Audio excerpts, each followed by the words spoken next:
Nas palavras de Abelardo Duarte, naquele ano, no dia 2 de fevereiro, véspera de Carnaval, dia de Oxum, Orixá das Águas, a Liga dos Republicanos Combatentes, sociedades de fins políticos carbonários destinada à agitação popular contra o governador do estado Euclides Malta, planejou, dirigiu e executou com a participação popular a Operação Xangô ou Quebra, ação que perseguiu e destruiu a maioria dos Xangôs, como popularmente são conhecidos os terreiros de candomblés em Alagoas.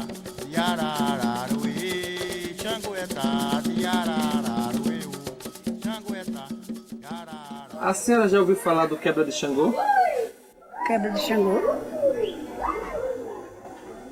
Do quebra? Não.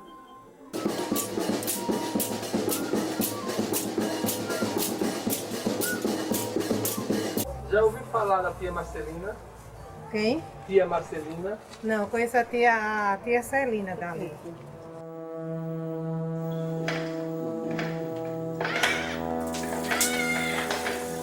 Tia Marcelina, é verdade que ela foi a Yalorixá mais famosa do estado de Alagoas, porque foi ela que fundou o candomblé nesse estado. Agora, a nação de origem que ela fundou foi Nagô.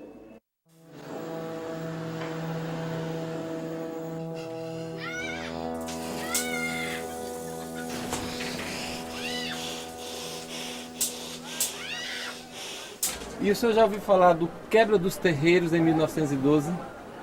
Rapaz, eu já vi falar, mas não tenho conhecimento dele, não. 1912. Meu Deus! Meu Deus! O que foi aquilo? Para entendermos o período do Quebra de 1912, é muito importante rememorarmos o período de 1911 e contextualizar o estado de Alagoas nesse período. Estávamos sob o governo de Hermes da Fonseca, o governador do estado era Euclides Malta, existia uma oposição ferrenha a Euclides Malta, porque Euclides Malta estava há 12 anos no poder.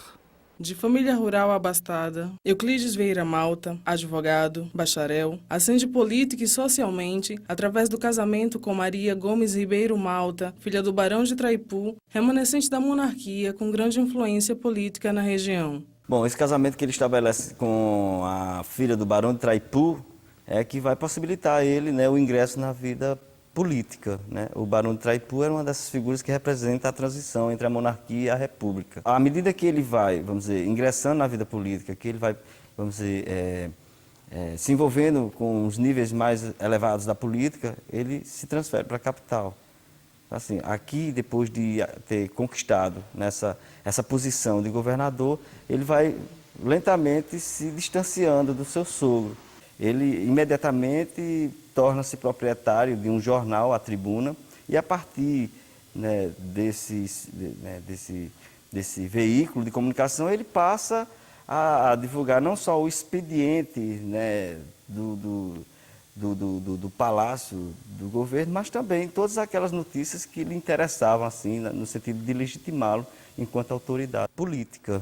Ele não era apenas aquele governante, por exemplo, que repetia certas maneiras de governar antigas, né? Assim, ele também se empenhou em desenvolver um projeto político de modernização da capital. Euclides Malta se mantém intocável até 1909, período em que seu poder começa a ser abalado pela oposição liderada por Fernandes Lima, grande proprietário rural, ligado à classe de advogados, à elite econômica, a grupos de agricultores rurais e proletários alagoanos. Esses grupos passam a organizar ações para a derrota política de Malta no final de 1911, acusados de praticar feitiçaria para se manter no poder. Fernandes Lima cria uma série de instituições proletárias, além de lançar a candidatura de Clementino do Monte. Isso em 1911. Clementino do Monte é lançado candidato e persiste como candidato por mais ou menos quase um ano. Ou seja, os jornais sempre noticiando uma luta inflamada, clara, contra o Grupo Malta. Partindo daí, mais ou menos por volta de setembro, há um grande lance político que é o lançamento da candidatura de Clodoaldo da Fonseca, setembro de 1911. Clodoaldo da Fonseca é lançado candidato e, como vice, é posicionado Fernandes Lima. Clementino renuncia à candidatura, Clodoaldo é o candidato, o melhor candidato que poderia ser, primo e irmão de Hermes da Fonseca, com um vice que tinha um apoio da estrutura proletária. E aí, por volta de dezembro, é lançado o caminho para a formação de uma espécie de milícia. A Liga Republicana Combatente, que era presidida por Manuel Luiz da Paz, possuía dentro da sua estrutura membros que tinham vínculo estreito com o Partido Democrático, ou seja, estreito com o poder vinculado ao Partido Democrático de Fernandes Lima.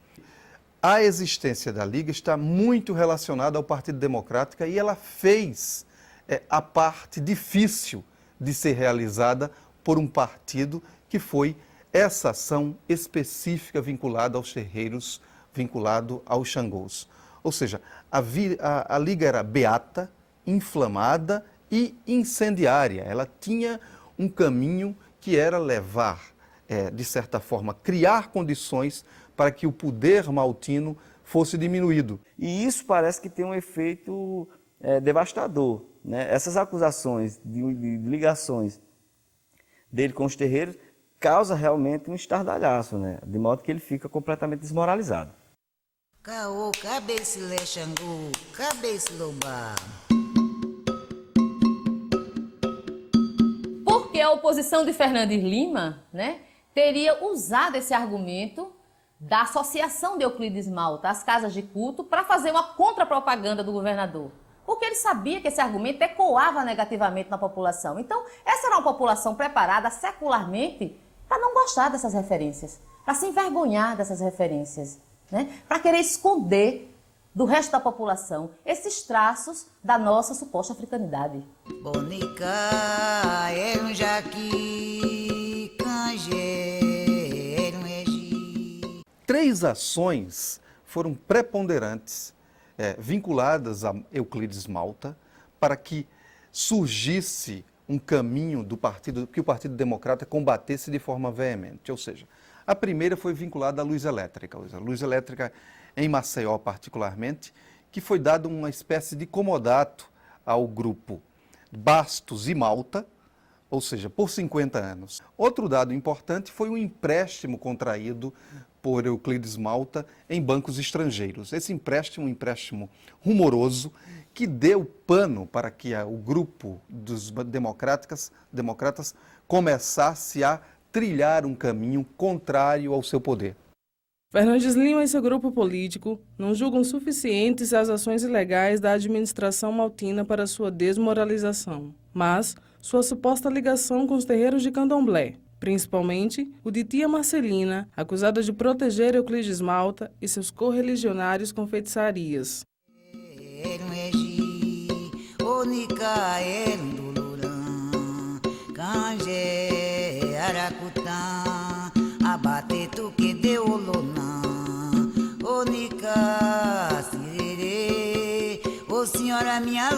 Transformar essa situação do vínculo de Euclides Malta com os terreiros, com os Xangôs, e fazer disso o front, o caminho para modificar esse poder desse indivíduo diante dessa sociedade, só tem um caminho para ser explicado, que é a atitude mais marcada, beata da população, ou seja, era uma população católica e que não admitia o culto africano.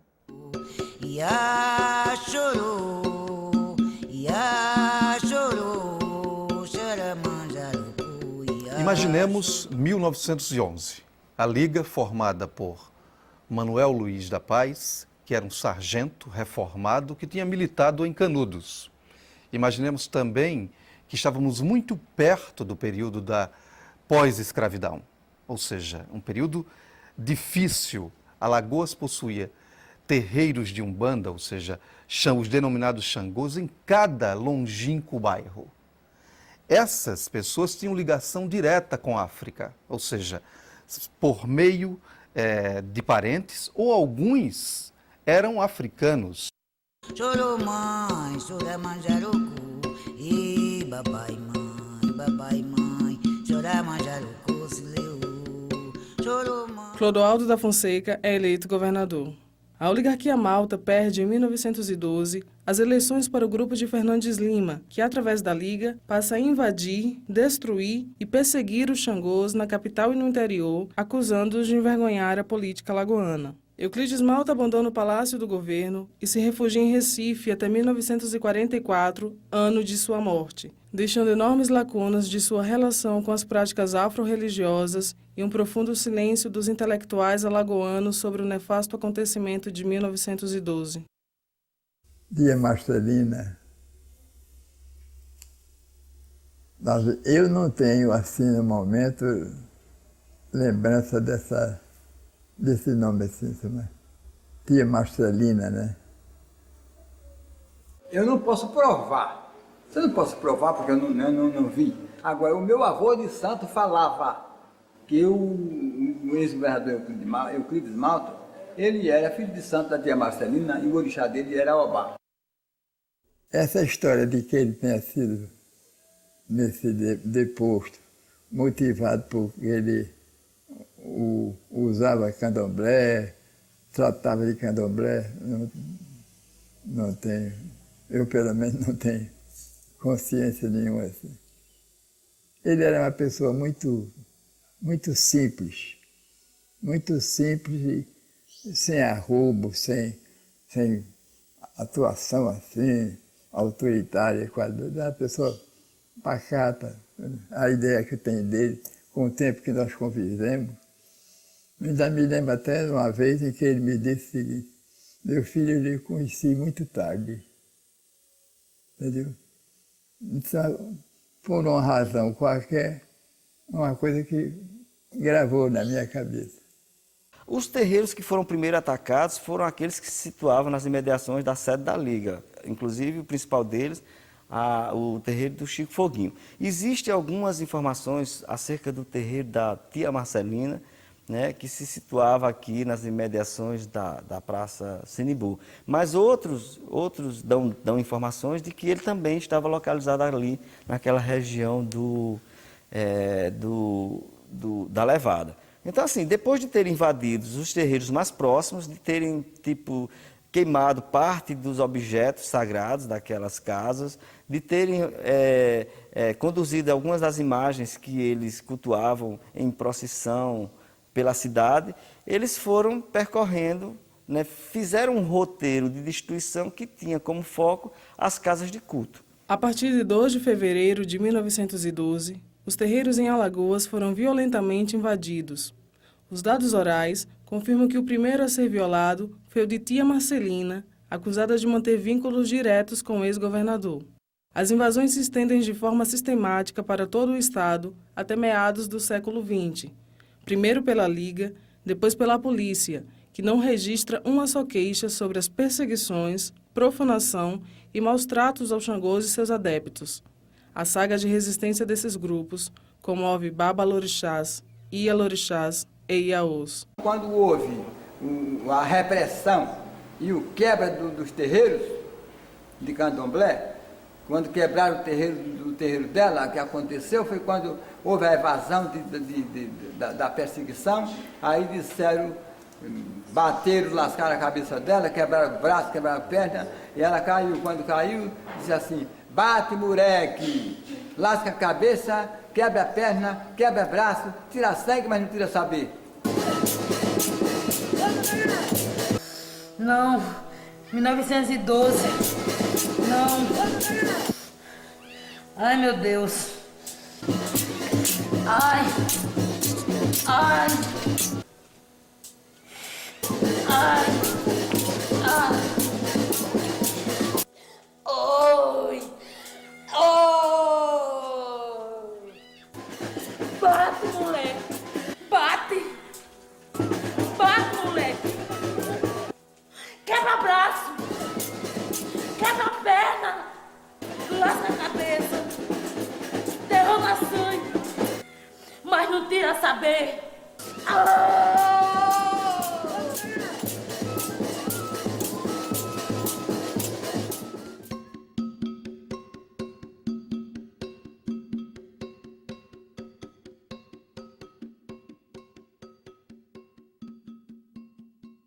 Os objetos rituais dos terreiros, que não foram destruídos ou queimados durante as invasões de 1912, foram recolhidos pela própria Liga para serem expostos como prova de sua ação, humilhando e oprimindo ainda mais os adeptos do candomblé. Em seguida, esses artefatos foram levados como testemunho das ações da Liga para a Sociedade de Perseverança e Auxílio, centro de reuniões da elite política e de intelectuais da Academia Alagoana de Letras. Atualmente, esse material faz parte do acervo do Instituto Histórico e Geográfico de Alagoas. Então essa violência, ela torna-se não só uma violência dentro do terreiro do candomblé.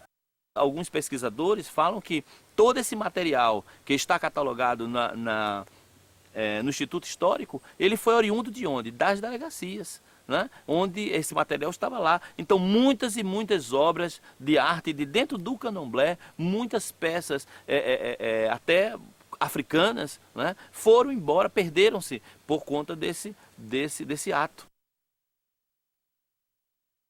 Nessa época esse quebra foi para muitos terreiros, a perseguição foi muito grande, foi mestre Adolfo, mestre Inácio, mestre Félix, mestre Roque, mestre Salles, muitos mestres, Antônio Figueira, Mané de Loló, Chico Foguinho, Manuel Bolachinha, esse povo todo sofreu. Tia Loló, as tias por aí, tia Babaré, tia Rosária, muitas tias, né? O povo todo sofreu. Quem não foi quebrado os terreiros, porque fechou a casa de santo e viajou, e mudou de endereço, mudou de local e assim por diante. O quebra de 1912 para o candomblé em Alagoas tem como consequência a extinção de vários terreiros e a dispersão de ialorixás e babalorixás, impedindo a continuidade da expressão afro-religiosa no estado, como, por exemplo, o Xambá. Enquanto isso, outros seguem suas práticas às escondidas, em silêncio.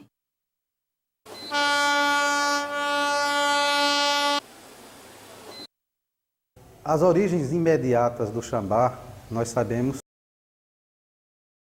que é uma nação de candomblé que foi introduzida em Pernambuco pelo babalorixá alagoano Arthur Rosendo Pereira, no início dos anos 20. Não numa consequência imediata, mas a gente sabe que a migração de Arthur Rosendo de Maceió para Pernambuco se dá num tempo em que os terreiros de candomblé não funcionavam abertamente em Maceió, por conta do quebra de 1912. Os terreiros não podiam tocar, por exemplo. Então, o babalorixá Arthur Rosendo Pereira migra de Alagoas para Pernambuco, para o Recife, propriamente dito, e aqui, no início dos anos 20, ele abre o seu terreiro no bairro de Água Fria, que era já um bairro onde haviam vários outros terreiros. O Xambá é uma nação de candomblé, pouco conhecido aqui no Brasil, porque aqui é mais conhecida é o Nagô. Aqui só existia Nagô, entendeu? Aí veio o Xambá com Mestre Aurélio, sendo do Pai Rezende, né? Já dizer, Pai Rezende foi embora, deixou eles aqui. Eles não correram, eles ficaram. Através das nossas pesquisas, das referências bibliográficas que a gente conseguiu obter, nós sabemos que existe uma etnia, um povo, que se localiza na região dos Montes Adamaua,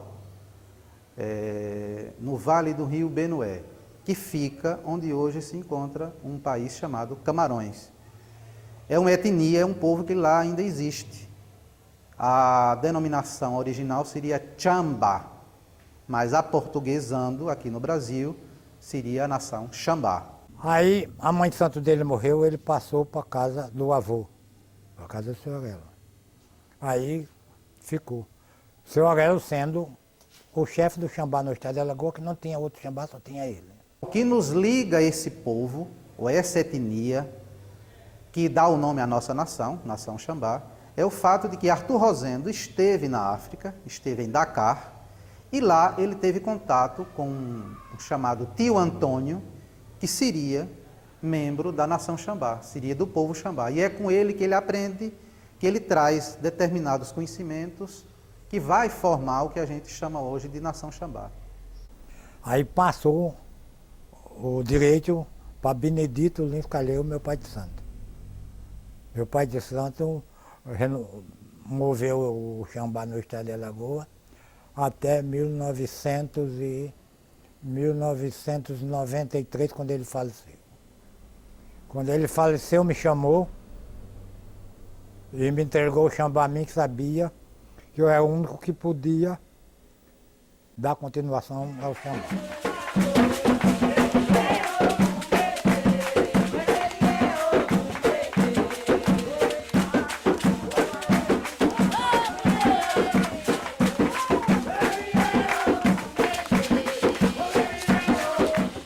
O Brasil não é mais singular, não é singular religiosamente, nem politicamente, nem muito menos culturalmente. A religião cristã no Brasil também não é singular. Ela traz a marca cultural da sua própria história, da cultura que abraçou a fé cristã trazida pelos de fora e, ao mesmo tempo que abraça esta fé cristã, os daqui também dão o seu jeito próprio. O sincretismo religioso, assim chamado, não é algo que foi simplesmente abraçar o cristianismo que veio da Europa. Esse cristianismo que veio da Europa também sofre aqui dentro a marca do índio, a marca do negro, e o sincretismo cristão aqui no Brasil tem uma história própria. A resistência dos Xangôs em Alagoas, após 1912, se reproduz na diversidade dos cultos, adaptação espacial, temporal e nas novas formas de comunicação, crenças e funções simbólicas específicas ligadas à fé cristã e às práticas mágico-religiosas indígenas desenvolvidas no Brasil. São raros os depoimentos que mostram como foi sendo feita essa negociação dos cultos aqui em Alagoas, né?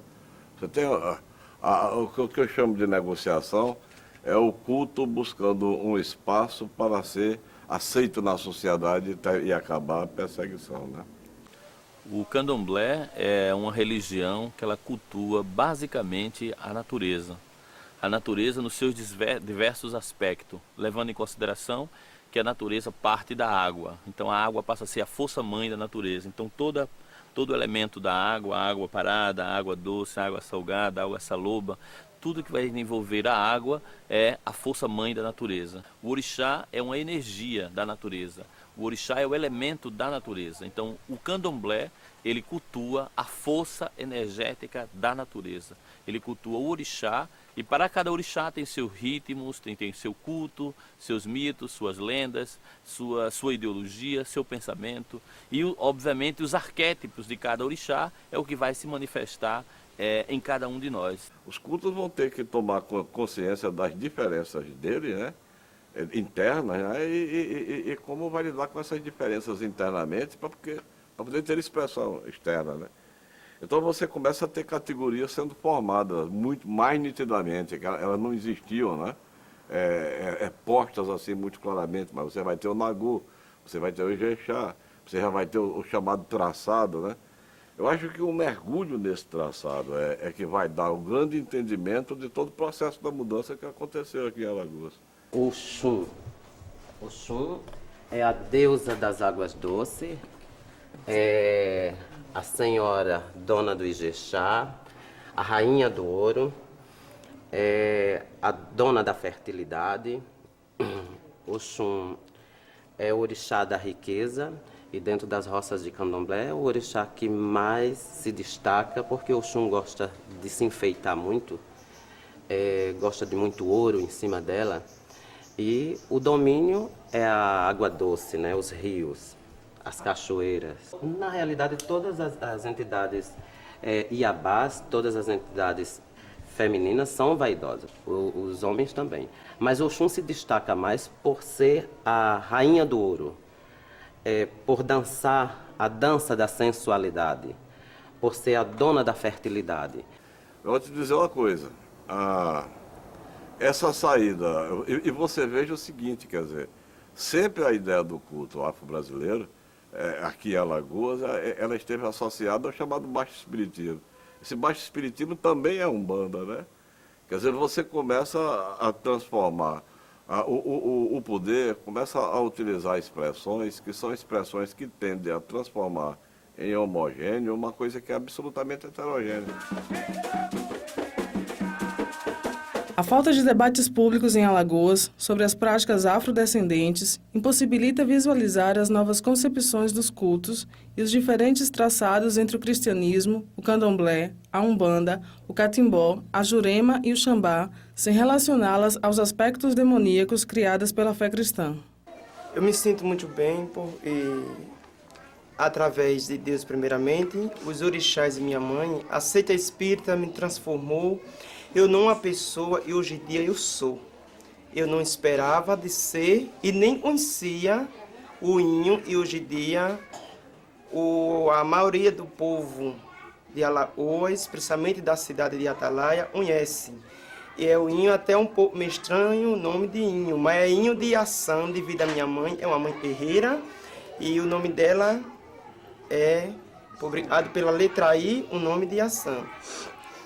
E eu me sinto muito bem porque a seita espírita me transformou esse Inho, hoje em dia eu conheço.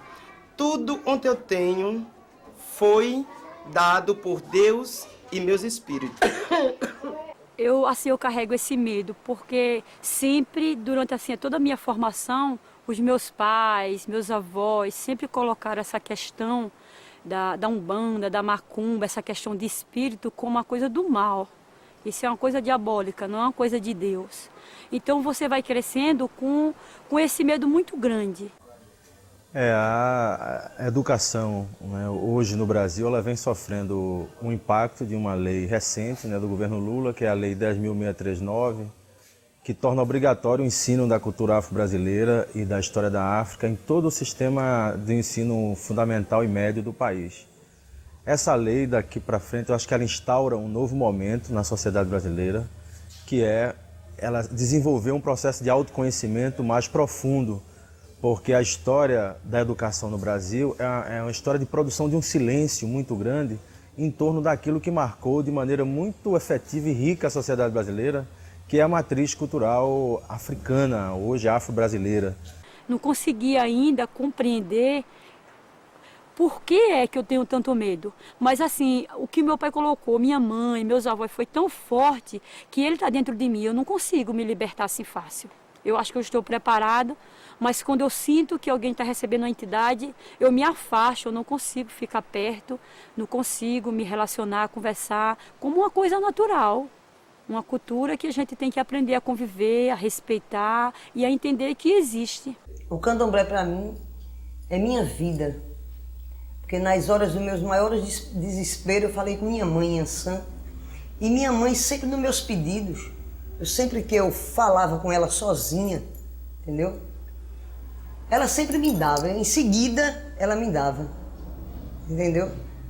Minha fé é muito forte em Ansan. Minha mãe simboliza o quê? Minha mãe simboliza o vento, minha mãe simboliza o raio. Então na hora que eu estava pedindo a Ansan, que eu gritava, Iparrei, Oiá, Iparrei minha mãe, entendeu? As coisas em seguida vinham para mim. Então Ansan estava me dando, entendeu? Ansan, minha mãe, ela sempre está comigo, ela sempre me dá uma luz, ela sempre me dá força na hora que eu preciso, ela sempre me dá força.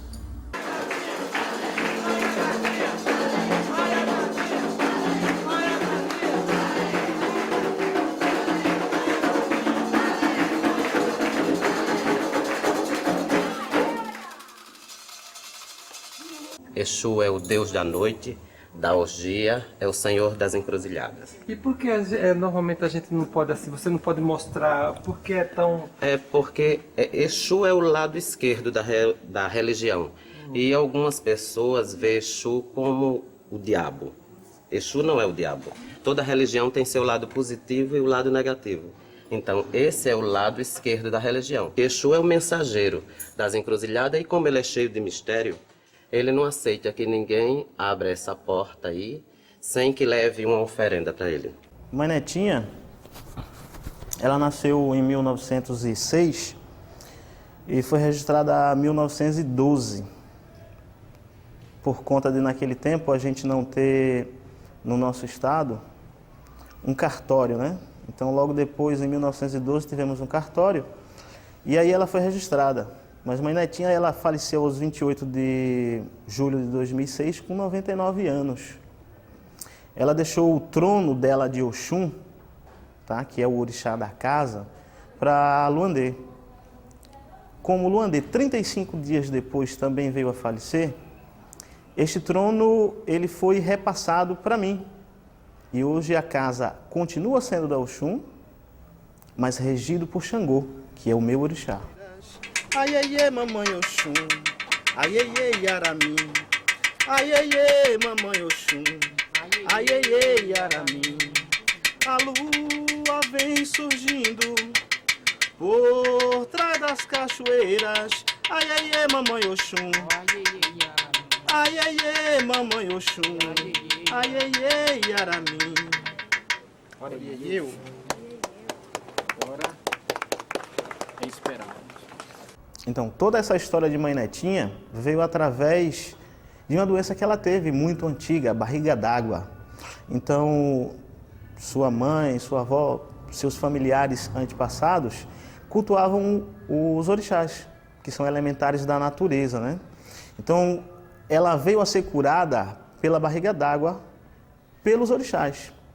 Então, muitos anos depois, 3, 4, 5 anos depois, então ela teve que realmente dar a cabeça para o santo. Não teve jeito, não teve para onde correr.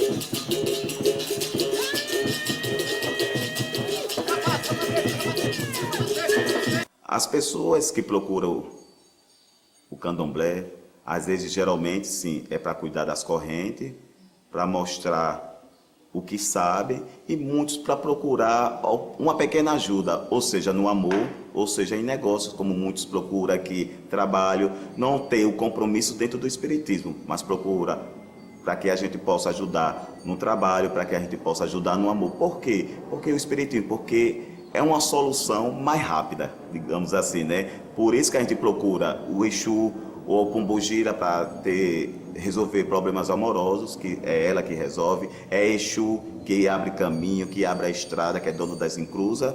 Ou seja, até muita gente usa até de má fé os Exu para que possa destruir ao próximo. Hoje seu barão não morreu, eu vou dar pato delegado. Seu barão não morreu, eu vou dar pato delegado. Já chegou seu Zé Pilinha,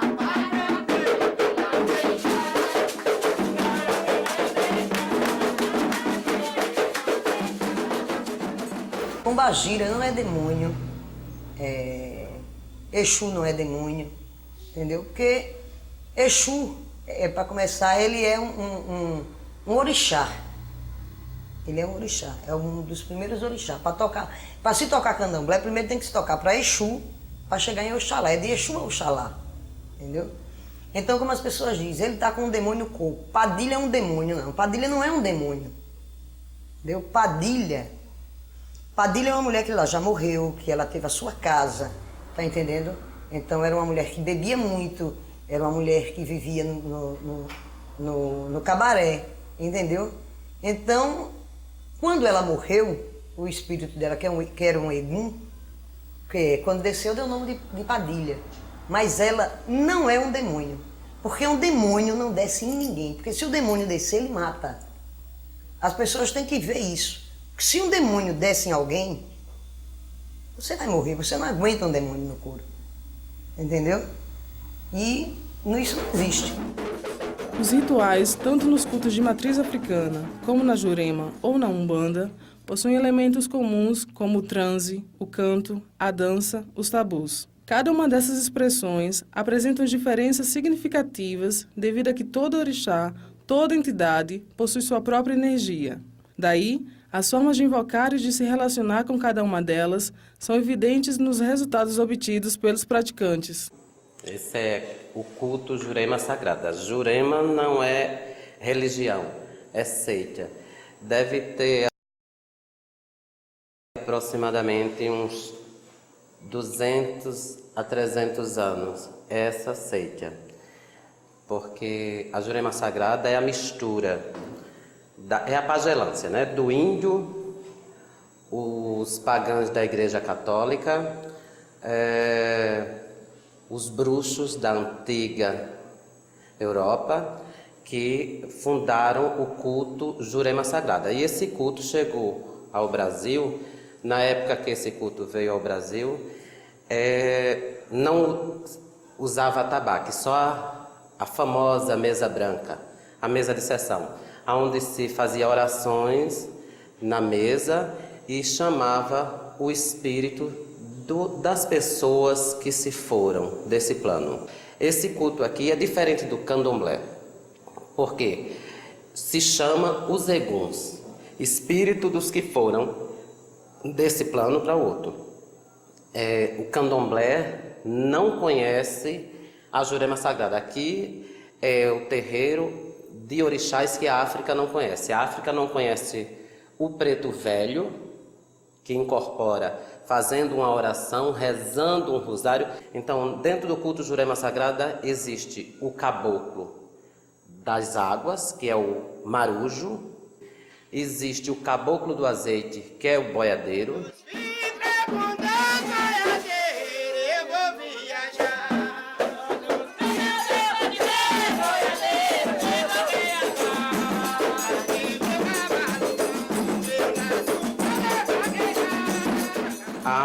A maioria desses mestres de Jurema também foram pessoas que tiveram vida, que faziam suas magias, gostava de fazer os seus catimbó, porque na realidade isso aqui é o catimbó. Os espíritos aqui trabalham com a fumaça, trabalham fumando, trabalham bebendo. Não é que eles sintam gosto, mas é uma necessidade da encarnação passada dele.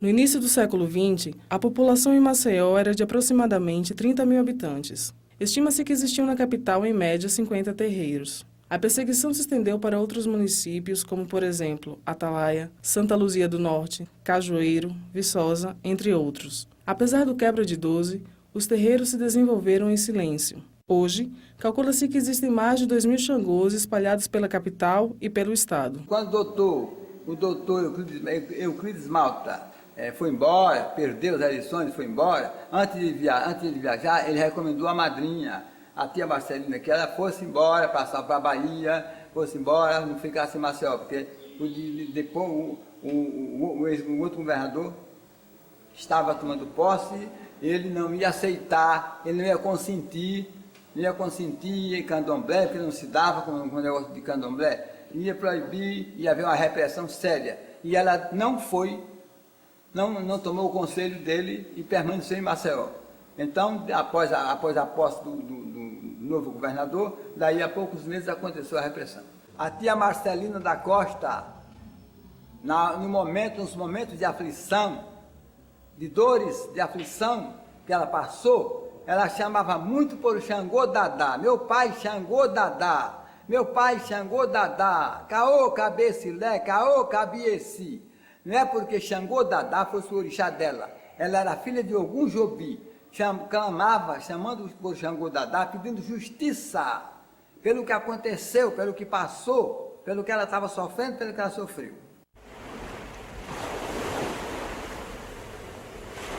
Até Marcelina, depois dessa repressão, depois que aconteceu esse choque, essa perturbação, ela ficou mais uns 2 ou 3 anos viva e depois faleceu.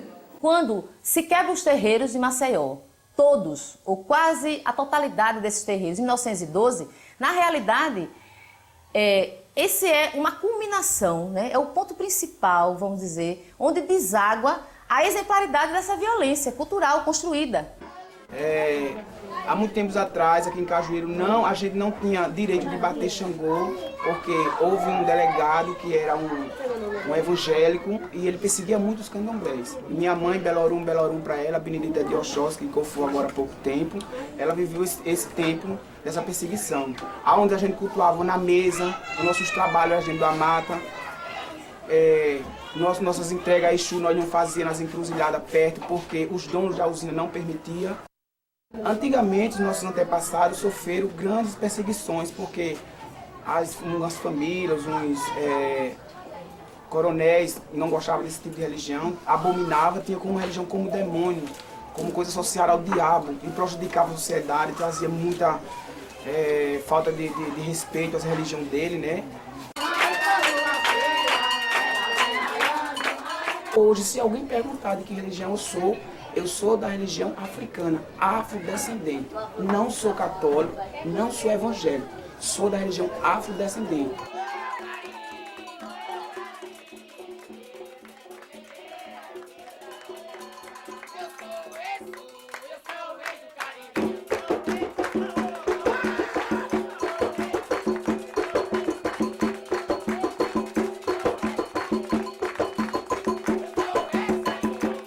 Então, não é assim, uma violência localizada, né, só para os terreiros. A violência estava pontuada em muitos aspectos do território alagoano, né? Por exemplo, a crônica do Félix Lima Júnior, para voltar para uma referência, né, histórica, ela dá exemplos de como, em plena luz do dia, por exemplo, personagens que tinham vivido situações, né, de constrangimento com políticos, passavam por situação de extrema violência. Então, por exemplo, tem na crônica do Félix Lima Júnior a história da arrancada do bigode de um personagem à faca, meio-dia em Ponte, em Maceió, né? Então, essas atitudes de violência, né, que extrapolam o ambiente doméstico, né, e se dão a ver no espaço público, elas eram muito fortes, né, e muito presentes no território alagoano. Por isso que eu acho que é muito difícil a gente explicar um fenômeno como o quebra se a gente se localizar simplesmente na circunstância de 12. Né? Na verdade, ele só culmina, essa violência só culmina, e ela ainda está presente nos dias de hoje. Né?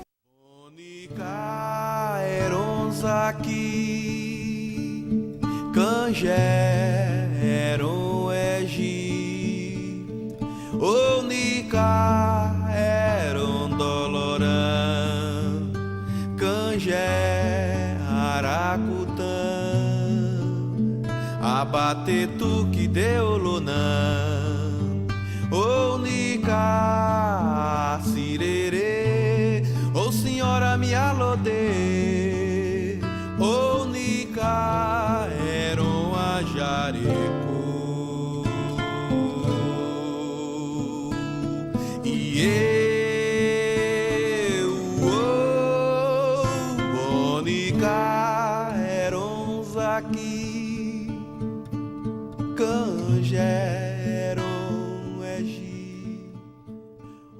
Eu acho que o evento da destruição dos terreiros, aqueles dias de violência, eles estabeleceram um código de convivência posterior extremamente severo, moralizador, e controlador do espaço urbano. Eu creio que o quebra ele se apresentou como uma pedagogia exemplar, para usar uma palavra definitiva sobre isso. Não é? A violência do quebra, ela não sendo única no país, ela aqui foi muito mais efetiva e eficaz nos resultados que gerou.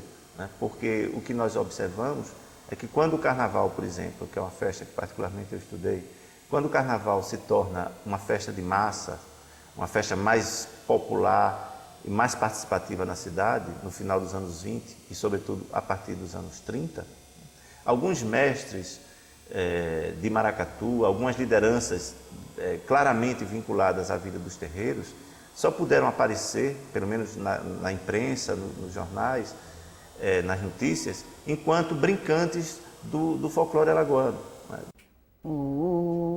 Isso era do meu pai.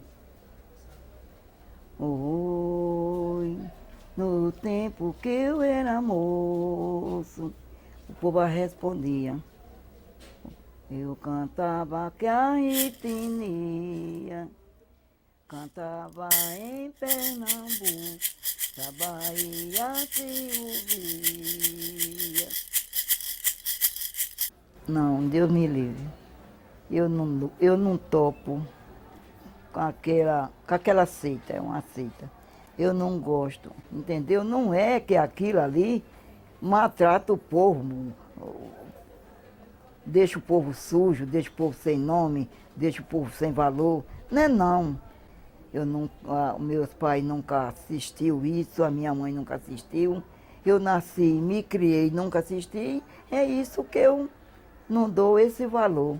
Na verdade, toda essa coisa ela está invisibilizada porque existe uma elite alagoana, né, que adota uma modernidade vazia, não uma modernidade situada, uma modernidade que vai tomar como parâmetro, não é, esse enraizamento, né, essa assimilação. Então a elite alagoana ela não assimilou a cultura popular. Note que eu não estou falando, quando ela vai assumir a cultura popular, ela vai assumir de uma forma preconceituosa. Folclore. Folclore para quem? Né? Folclore é a partir de onde? Culturas populares. Num certo sentido, o movimento folclórico obscureceu também as práticas negras locais. Né? Porque aquilo que pôde ser dissimulado, aquilo que pôde ser hibridizado, aquilo que pôde ser transformado em cultura popular, né? Teve condições de existência e de propagação, como o reizado, como o guerreiro alagoano, que são formas híbridas, onde essas referencialidades afro-brasileiras já estão bastante dissimuladas e perdidas e afastadas e seccionadas, né, das formas mais litúrgicas do culto que os afoxés e os maracatus traziam para as ruas. Imaginemos o período do quebra de 1912. Existia possivelmente uma única pessoa que poderia ter modificado essa tragédia. Essa tragédia poderia ser modificada com a atuação direta do político Fernandes Lima. Ele não o fez. Então 12 foi a culminação, vamos dizer assim, eu acho, né? A culminação do sucesso da incorporação dessa linguagem violenta, dessa linguagem exemplar, né? Dessa violência como estilo, como forma de reação, né? Como forma de vida do território alagoano, né? E da nossa capital, Maceió. Fernandes Lima, diante do quebra, lavou as mãos. Tinha informação confidencial, lavou as mãos e não teve atitude. Consequentemente, a punição não será para o Manuel Luiz da Paz, que foi o executor. Talvez, mesmo não sendo o mandante, Fernandes Lima recebeu a caracterização que era o mandante. Se existiram atitudes vinculadas a trabalhos, a maldição diante dessa situação, elas caíram na figura do Fernandes Lima.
passada, nasce pelo mundo até esquecer-se de si.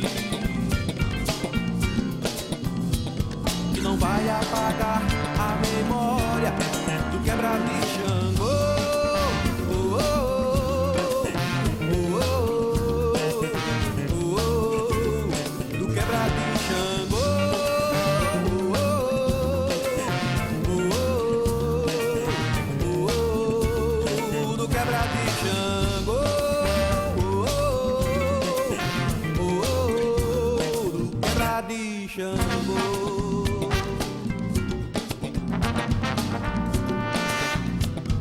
Agora a festa aqui no Ilê, em Gomes vão se ouvir até o dia raiar.